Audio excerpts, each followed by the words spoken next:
Ele foi humilhado e descartado como lixo, porém promete vingança contra todos. Mas para isso, ele precisa percorrer um longo caminho e diversos desafios. Por isso, convido você e a todos a vir comigo conhecer essa história. Nossa história começa com o protagonista refletindo sobre o consumismo e como valorizamos nossos bens materiais, afirmando que as coisas que cuidamos com zelo ganham uma alma. Mas, e quanto ao que está no lixo? O que habita lá? A cena corta para uma família onde a filha relutante precisa descartar o seu brinquedo por estar rasgado, servindo de continuidade para a reflexão inicial do protagonista. A narrativa é cortada novamente, agora para um lixão, onde um guarda ouve um barulho estranho vindo de um dos armazenadores de lixo. Ao espiar pela porta, ele avista a figura de um homem mexendo no lixo. Quando percebe que se trata de um garoto, o guarda aciona um alarme, chamando rapidamente vários outros guardas. O homem se defende, jogando sacos de lixo nos guardas para despistá-los. Fugindo assim pelos dutos, ele consegue escapar, mas os guardas o alcançam e começam a atirar. Ele desvia de vários tiros, mas é atingido de raspão. Na manhã seguinte, nas ruas da cidade, duas mulheres comentam sobre o ocorrido na noite anterior. Elas percebem que estão sendo ouvidas por um homem e demonstram nojo, referindo-se a ele como nativo. Em uma área mais afastada do centro da cidade, vemos dois garotos também comentando sobre o incidente. Ao lado deles está o nosso protagonista, que esteve no lixão no início da história, e os rapazes parecem saber que ele é o responsável. De repente, uma garotinha chamada Shiwa aparece e questiona o protagonista se ele esteve catando lixo de novo. É nesse momento que descobrimos o nome dele. Ele se chama Ludo. Shiwa pergunta por que Ludo continua catando lixo. Ele responde que as pessoas ricas sempre jogam fora objetos que ainda podem ser consertados e vendidos. Mas a conversa é interrompida por outros garotos que se aproximam. Eles zombam de Ludo, dizendo que ele fede e que Shiwa não deveria andar com ele, pois ele é filho de um assassino. Um dos garotos explica que o lugar onde moram hoje era uma antiga prisão e que eles são descendentes dos prisioneiros. E eles têm se esforçado para limpar a sua imagem, mas o pai de Ludo manchou essa reputação ao matar uma pessoa. Porém, a única mancha que não pode ser deixada sumir é a do seu dedo no like para ajudar esse vídeo a chegar a mais pessoas e manter você atualizado. Ludo fica furioso, assustando os garotos, que saem correndo e gritando que ele também será um assassino, como tal pai, tal filho. Desolado, Ludo é consolado por Shiwa, o que o deixa envergonhado. E como forma de agradecimento, ele tenta oferecer a ela um ursinho que consertou, mas não consegue terminar a frase pois a mãe de Shiwa a chama para ela ir embora. Ao chegar em casa, Ludo encontra Lecto, que repete algumas palavras que o garoto havia dito para Shiwa momentos antes, demonstrando que estava observando a cena. Lecto questiona o hábito de Ludo de catar lixo à noite, dizendo que não é necessário fazer isso para ganhar dinheiro. Ele insiste que, enquanto Ludo for criança, ele mesmo cuidará de tudo, pois embora não sejam parentes de sangue, eles são uma família e sempre estarão juntos. Ludo responde que faz isso por gratidão a Lecto, sentindo-se na obrigação de ajudar. Lecto então brinca dizendo que, se Ludo fosse tão sincero com Shiwa quanto é com ele, já teria algo com ela há muito tempo, o que o deixa Ludo envergonhado. Lecto nota o ferimento no braço de Ludo, causado pelo tiro do guarda na noite anterior. Ludo minimiza, dizendo que aquilo não é nada comparado ao ferimento que ele carrega nas mãos. Nesse ponto, o protagonista nos explica que, nesse mundo, quem comete crimes é sentenciado à morte e jogado no que chamam de abismo. Ludo relembra que, na sua infância, foi maltratado pelo seu pai, e desde pequeno suas mãos eram negras e com sinais de podridão, causadas por dores insuportáveis. No entanto, após Lecto lhe dar as luvas que ele sempre usa, as dores começaram a passar. O clima de nostalgia é interrompido quando Lecto provoca Ludo, dizendo que, se ele não conquistar logo Shiwa, alguém o fará, e que ele deveria entregar logo o ursinho. Do lado de fora da casa, uma figura estranha observa atentamente. A cena corta para Ludo, tentando sorrir enquanto caminha para entregar o presente a Shiwa. Ele olha para o grande abismo à sua frente e reflete que, além do lixo, até mesmo pessoas são jogadas ali. Ele se pergunta até onde vai esse lixão.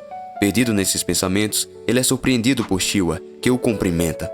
Ela se mostra surpresa ao vê-lo naquele local e, ao olhar para o abismo, comenta que o subúrbio onde vivem, colado com o abismo, serve como um lembrete para eles, os nativos, do destino que terão se infringirem a lei. Shiwa adverte Ludo que, se continuar pegando lixo, mesmo que para consertá-lo, eventualmente será pego e julgado, podendo ser jogado no abismo. Ludo responde que isso é o que Lecto também lhe disse. Shiwa então comenta que ele não é o único preocupado com Ludo, insinuando que ela também se importa, o que deixa ele envergonhado. Nesse momento, Ludo finalmente entrega o ursinho a Shiwa, que fica muito feliz, deixando o protagonista sem reação. Ele sai correndo, animado para contar para Leggito o que aconteceu. Porém, ao se aproximar de casa, Ludo é atingido por um livro que o derruba. Ao olhar para frente, vê a figura de um homem mascarado pegando o livro e saindo correndo. Confuso, mas ainda feliz, ele se apressa para chegar em casa e contar tudo para Leggito. No entanto, ao chegar, encontra um corpo de seu cuidador no chão, com uma faca cravada em seu peito. Desesperado, Ludo tenta ajudá-lo, mas é tarde demais. As últimas palavras de Leggito são um pedido para que Ludo fuja e mude o mundo de merda que eles vivem. Sem entender nada, Ludo é atingido por um tiro e rendido. Acusado de assassinato, ele tenta se defender, mas, coberto de sangue, suas palavras são ignoradas. Ele é nocauteado com um soco no estômago e acorda em meio a uma multidão, suspenso pelas mãos, sendo julgado pelo assassinato de Leggito. Desesperado, ele olha para Shiwa, que o observa com desprezo, dizendo que acreditava nele, mas que no fim, ele se mostrou um verdadeiro filho de um assassino. A multidão começa a gritar: "A imundice para o abismo!", o que deixa Ludo sem chão. Vendo que não há mais saída, ele expressa sua profunda raiva, afirmando que os imundos são eles, que não têm vontade própria, que têm olhos e ouvidos, mas não veem nem escutam. Nesse momento, Ludo avista, em meio à multidão, a figura do homem com quem esbarrou anteriormente e percebe que tudo é culpa dele. Enquanto as cordas são soltas para que ele caia no abismo, Ludo jura vingança contra todos. Ele cai numa queda gigantesca sobre uma pilha de lixo. Ao olhar para trás, vê uma figura monstruosa se aproximando.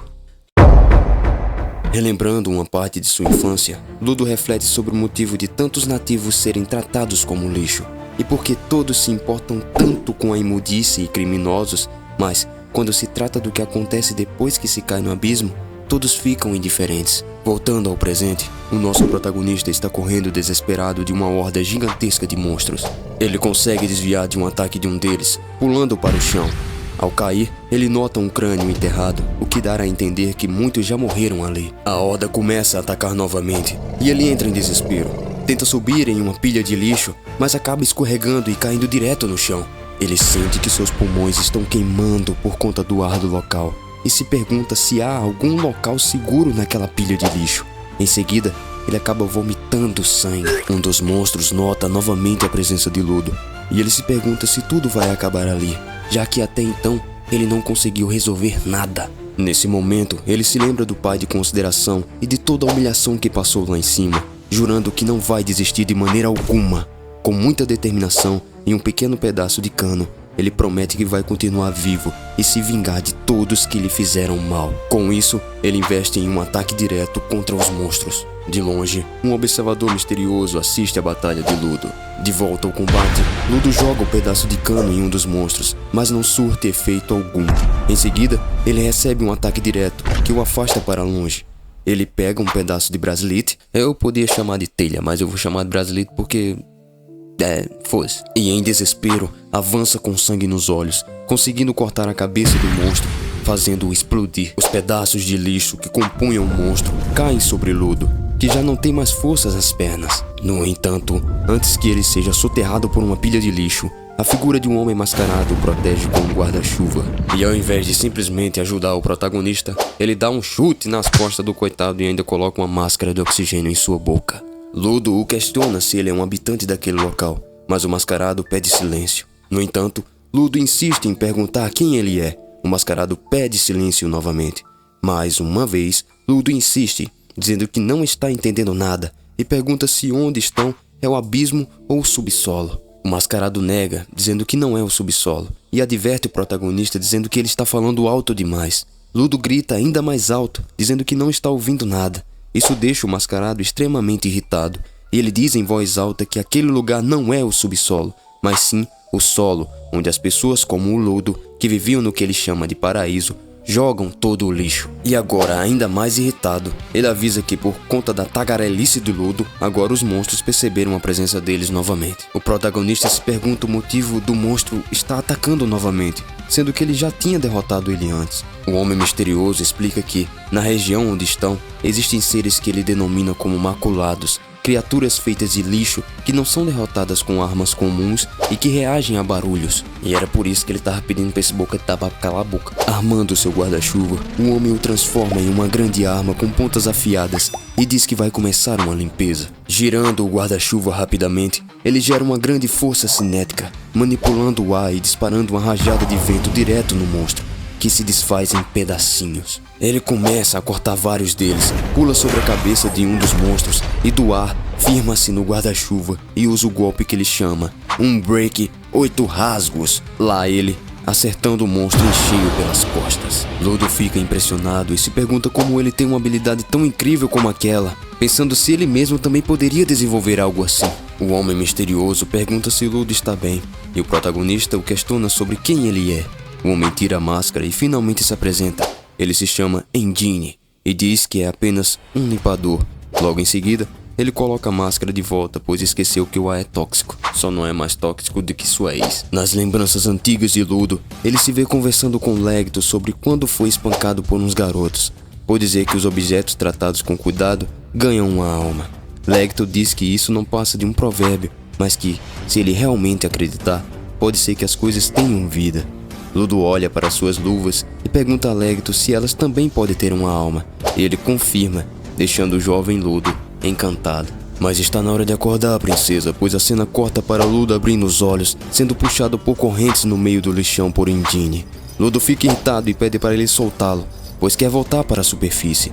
Engine diz que Ludo deveria se sentir lisonjeado, já que ele está ajudando a carregá-lo por toda aquela pilha de lixo. Além disso, Engine afirma que o lugar para onde Ludo quer voltar é chamado de Paraíso e que não há como subir até lá. Além disso, o paraíso está sempre em movimento, tornando impossível chegar lá no momento, e por isso, o melhor seria Ludo calar a boca.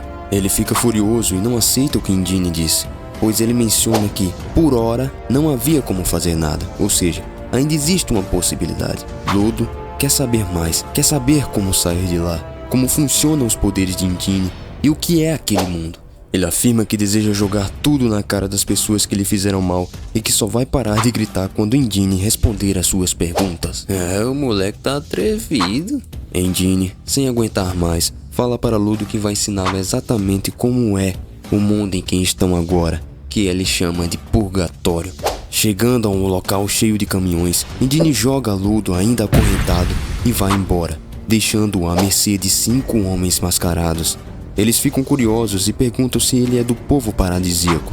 Ludo responde que caiu do paraíso, mas antes de terminar a frase, todos tiram as máscaras, empolgados com o que ouviram. Dizendo que foi um milagre alguém de cima ter caído e sobrevivido, eles afirmam que vão tirar as correntes dele, mas em vez disso, prendem Ludo de uma forma ainda mais desumana e tampam sua boca.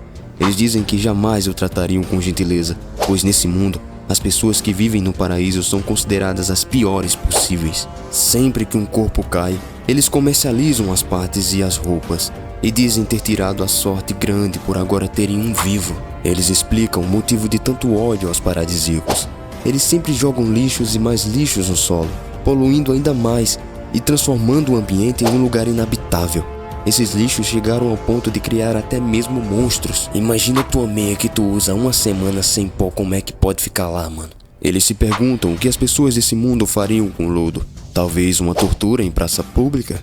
Eles começam a torturar o protagonista, forçando-o a engolir lixo, e o humilham, dizendo que lá em cima ele nunca tocou em um banquete como esse.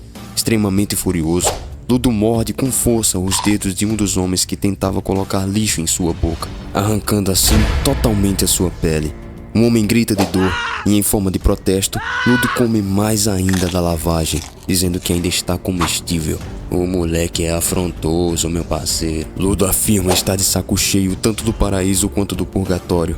E com uma força sobre-humana, ele rompe as correntes que o prendiam, salta para fora do caminhão e diz que está cansado de tudo isso, que não vai mais se segurar. De longe, Engine observa a cena atentamente. Ludo, refletindo novamente sobre a questão da alma em objetos usados com cuidado, toca nas correntes e as transforma, como Engine fez momentos antes. Todos ficam surpresos e falam que esse tipo de poder só pode ser daqueles que eles chamam de Jives, Gaives. Pouco importa. O que importa aqui na verdade é que são pessoas que têm a habilidade de dar vida a objetos e extrair poderes deles. Os homens partem para cima de Ludo, mas ele responde chicoteando o chão entre eles. Um deles diz que os usuários não podem usar essa habilidade sem sua própria arma e golpeia as mãos de Ludo, fazendo-o soltar as correntes. No entanto, Ludo pega um pneu e o transforma em uma arma e, com um só golpe, nocauteia o homem. Quando está prestes a finalizar o último deles, Engine aparece para impedi-lo. Ludo fica confuso e diz que só se lembra das palavras de Legdo, e então tudo que ele tocava virava a arma. Engine diz que vai contar tudo a Ludo sobre o que aconteceu e o que ele pode fazer dali em diante, mas em troca, Ludo teria que entrar para os limpadores. Ludo responde com um simples e direto "não". A cena corta para o que parece ser uma enfermaria improvisada, onde Ludo está sendo tratado. Enquanto Engine fala ao celular, ele diz que encontrou uma raridade e que não vê a hora de mostrar o achado. Ludo protesta, dizendo que não concordou com nada daquilo. Em resposta, Engine diz que ele não tem outra opção. A senhora que está cuidando dos ferimentos de Ludo diz que ele deveria agradecer ao Engine, porque, se ficasse mais tempo respirando o ar daquele local, certamente morreria. Ao terminar o tratamento, Ludo agradece ao Engine por ter pago por ele, mas diz que precisa de informações o mais rápido possível para voltar ao paraíso. Engine responde que ele pode até tentar conseguir informações, mas mais cedo ou mais tarde, as pessoas vão descobrir que ele veio de cima. Se ele quer algo, terá que oferecer algo em troca, pois nada sai de graça. Quem quer rir, tem que fazer rir, né? Ele então manda Ludo calar a boca e segui-lo. Chegando a uma lanchonete, sentados do lado de fora, Ludo fica surpreso ao ver que a cidade é limpa e organizada. Ele pensava que tudo estava coberto de lixo. Engine começa a explicar o motivo das coisas serem como são no purgatório. Lá, os pensamentos das pessoas acumularam-se ao longo do tempo, assim como um lixo, o que resultou no surgimento de uma energia que se manifestou de diversas formas. Uma delas foi justamente a criação espontânea das pseudo-criaturas, que vivem onde há maior acúmulo de lixo, mas às vezes atacam as cidades. Ele explica ainda que essas criaturas não podem ser derrotadas facilmente, pois, assim como são feitas de pensamentos acumulados, só outro tipo de arma com essa mesma característica pode derrotá-la. Com o tempo e o cuidado de seus donos, objetos como facas, guarda-chuvas e até mesmo as luvas de Ludo podem acumular esses pensamentos e se transformar em armas poderosas nas mãos de usuários dessa habilidade. Ele chama esse tipo de arma de Personarma. No entanto, ele explica que a quantidade de pessoas com essa habilidade é escassa, e foi por isso que a organização de limpadores foi criada, para recrutar o máximo de pessoas detentoras desse poder para combater as pseudo-criaturas. Ludo se pergunta se, ao entrar para os limpadores, ele vai conseguir informações sobre como voltar lá para cima. Engine responde que não faz a menor ideia de como subir, mas que o chefe dele pode ter alguma informação. O Engine pergunta a Ludo sobre suas luvas e de quem ele as ganhou. Ludo responde que foi do seu pai. Engine comenta que, por mais que pareçam velhas, estão bem cuidadas, elogiando o Ludo, algo que as pessoas lá de cima não faziam. O breve curso sobre o purgatório chega ao fim. Engine dá uma quantia em dinheiro a Ludo, dizendo que seus fundos iniciais são para se manter. Ludo agradece, mas logo descobre que seu dinheiro veio da venda de suas roupas, o que deixa extremamente furioso. Engine, no entanto, retruca dizendo que, se ele continuasse com aquelas roupas, seria descoberto mais cedo ou mais tarde, então foi melhor vendê-las. Depois disso, Engine sai, dizendo que vai encontrar o educador que ficará responsável por Ludo. O nosso protagonista ainda reclama, mas, de repente, um gatinho pula do telhado e rouba o saco de dinheiro dele, fugindo em disparada. Ludo corre rapidamente atrás do gato e, em um beco, pega uma vara de um desconhecido para tentar capturar e recuperar o dinheiro. Lá ele, o homem de quem o Ludo pegou a vara, pede para ele devolvê-la. Ludo diz que é apenas uma vara, mas o homem furioso a pega de volta e começa a cheirá-la. O protagonista percebe que o homem usa o mesmo emblema que o Engine. Com isso, ele transforma sua vara em um grande varão e diz que, mesmo sem conhecer Ludo direito, já vai ter que educá-lo. E o homem, com sua vara transformada em uma arma, golpeia forte em direção a Ludo, mas ele consegue desviar por pouco. Ele se identifica como um integrante dos limpadores Akuta e seu nome é Zanka Nijik. Vou chamar ele de Zanka. É o Zanka. Ele fala que um Engine entrou em contato com ele para ser o educador de Ludo. Ainda irritado, diz que vai dar uma lição ao rapaz sobre o princípio básico. a educação de não tomar nada de ninguém. Zanca pede para Ludo dizer que seus pais não lhe deram educação, o que faz o Ludo se lembrar das palavras de Legto, onde ele disse que, se você quer ser ouvido, precisa ceder primeiro e entender o lado do outro também. Ludo então para e analisa a situação pensando, se roubassem a tua vara, tu não ficaria assim também? Tá bom, parei com essas piadas. Pedindo desculpas e admitindo seu erro, Zanca parece entender o lado de Ludo também e decide fazer as pazes. O cara é gente boa, pô. Ele pergunta que tipo de personarma Ludo usa e Ludo responde que provavelmente são suas luvas. Ele nota a diferença gigantesca entre o Zanca extremamente irritado de antes e o de agora e se lembra de algo crucial no relacionamento entre as pessoas, o sorriso. Então ele recorda das palavras de Legto que disse que Ludo deveria tirar essa cara fechada. Então Zanca pergunta por que Ludo decidiu entrar para os limpadores e o mesmo dá um sorriso extremamente horroroso. Mas que porcaria é essa? Zanca fica alterado, pois não entende que tipo de cara Ludo estava tentando fazer. Ludo responde que estava tentando sorrir. Ele tenta de novo, mas o segundo sorriso fica ainda pior que o primeiro, deixando Zanca ainda mais irritado. Ele diz que Ludo só deve estar tirando sarro da cara dele e que deve estar se achando só porque é considerado um recurso valioso. Além disso, fala que o fato de Ludo falar que só vai ficar até atingir seu objetivo é desrespeitoso e por isso provavelmente esse objetivo do protagonista deve ser insignificante. Nesse momento, Ludo fica furioso e não aceita essas palavras. Ele pega uma barra de ferro do lixo enquanto Zanca prepara sua arma novamente. De frente um para o outro, Zanca percebe que as luvas de Ludo são sua personarma, pois, ao tocar na barra, ela começou a se modificar, ou seja, ele notou que a habilidade de Ludo é transformar tudo que ele toca em uma personarma. Zanca diz que isso é roubado demais, mas como Ludo pode ser apenas um prodígio, ele ainda não está preparado para bater de frente com ele. De repente, de forma surpreendente, a vara de Zanca vem rodando rapidamente em direção a Ludo e se crava no chão. Zanca, rodopiando, a pega no ar para dar um golpe certeiro no rosto do protagonista. Fala pessoal, desculpa estar atrapalhando o seu vídeo aqui, mas é por uma coisa muito importante. Já que você tá aqui, você tá gostando, não tá? Então, ó, se puder, colabore e ajude nosso canal financeiramente, tá bom? Se você puder, eu vou ficar muito grato. E pode ter certeza que seu nome vai aparecer no final do vídeo em forma de agradecimento, tá bom? Então, desde já, muito obrigado. E, editor, passa o resto do vídeo aí, rapaz. Ele comenta que os movimentos de Ludo são muito lentos. Pressionando Ludo com vários golpes, o protagonista tenta revidar com sua barra de ferro, mas só consegue sujar um pouco o rosto de Zanca, que não perde tempo e o golpeia pelas costas, levando assim o nosso protagonista ao chão. Zanca o humilha dizendo que o ataque de antes foi muito fraco e que Ludo só aparenta ter força. Ele percebe a sujeira em seu rosto e ao cheirar, nota algo estranho. O que Ludo estava segurando não era uma barra de ferro, era um desentupidor. Então, provavelmente o que tá na cara de Zanca era merda. Que situação. Aproveitando-se do fato de que Zanca não quer tomar um banho de merda, Ludo começa a atacá-lo com um desentupidor, mesmo sem saber exatamente o que é aquilo, tornando a cena ainda mais cômica. Ele desvia de mais um ataque e sai correndo atrás de Zanca, que pede para ele parar, mas Ludo ignora e continua golpeando, sujando ainda mais a roupa dele com merda.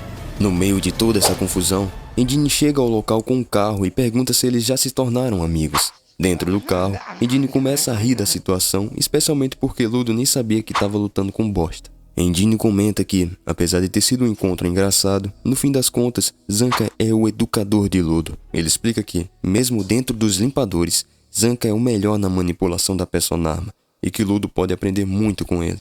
Realmente vai aprender a mexer na vara. Uma garota chamada Ryu está na mala e diz que ficou curiosa para saber quem é esse tal recurso valioso e por isso está lá.